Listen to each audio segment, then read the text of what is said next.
Learning licence બનાવ્યા પછી તમે ડ્રાઇવિંગ ટેસ્ટ માટે તમારે આરટીઓ ની અંદર અપોઇન્ટમેન્ટ કેવી રીતે લેવી એના માટેની આ પ્રોસેસ આપણે જોવાના છે. આ જે પોપઅપ જોવે છે એને ક્લોઝ કરવાનું છે, એટલે તમારે નીચે સ્ક્રોલ ડાઉન કરશો એટલે તમારું રાજ્ય સિલેક્ટ કરવાનું રહેશે.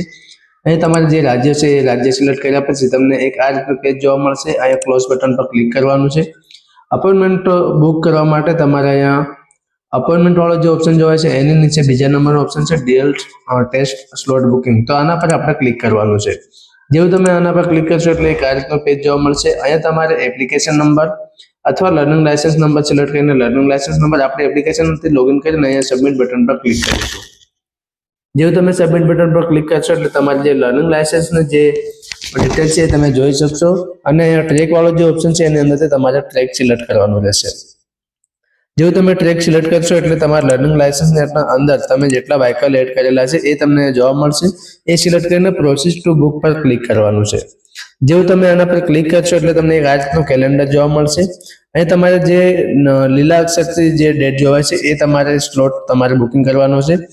અને જેવું તમે જે તારીખ સિલેક્ટ કરશો એટલે એની સામે એક જે તમારા વ્હીકલ છે એનો ટાઈમિંગ સિલેક્ટ કરવાનો રહેશે. તો અહીંયા આપણે ટાઈમિંગ સિલેક્ટ કરી લઈએ અને ત્યાર પછી અહીંયા બુક સ્લોટ પર ક્લિક કરવાનું રહેશે. જેવું તમે આના પર ક્લિક કરશો એટલે તમને એક આ રીતનું પેજ જોવા મળશે. અહીં તમારા મોબાઈલની રજિસ્ટર્ડ મોબાઈલની અંદર એક ઓટીપી આવશે. એ ઓટીપી તમારે અહીંયા ફિલ કરવાનું છે. ઓટીપી એન્ટર કર્યા પછી તમારે સબમિટ બટન પર ક્લિક કરવાનું રહેશે.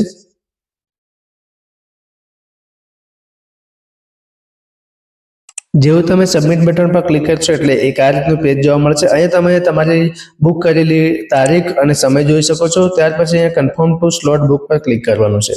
જેવું તમે આના પર ક્લિક કરશો એટલે નીચે સ્ક્રોલ ડાઉન કરશો અહીંયા પ્રિન્ટનો ઓપ્શન જોવા મળશે. આ પ્રિન્ટ વાળા ઓપ્શન પર તમારે ક્લિક કરવાનું છે અને જે અપોઇન્ટમેન્ટની સ્લિપ છે એને તમારે પ્રિન્ટ કરી લેવાની છે. હવે આપણે જે ડ્રાઇવિંગ ટેસ્ટ માટેની જે તારીખ બુક કરી છે એ તારીખના દિવસે તમારે આ સ્લિપ અને તમારું લર્નિંગ લાઇસન્સ અને તમારું આધાર કાર્ડ, ચૂંટણી કાર્ડ, કોઈ પણ એક આઈડી પ્રૂફ સાથે લઈને તમારા નજીકના જે આરટીઓ તમે સિલેક્ટ કર્યું છે આ આરટીઓ પર તમારે જવાનું છે.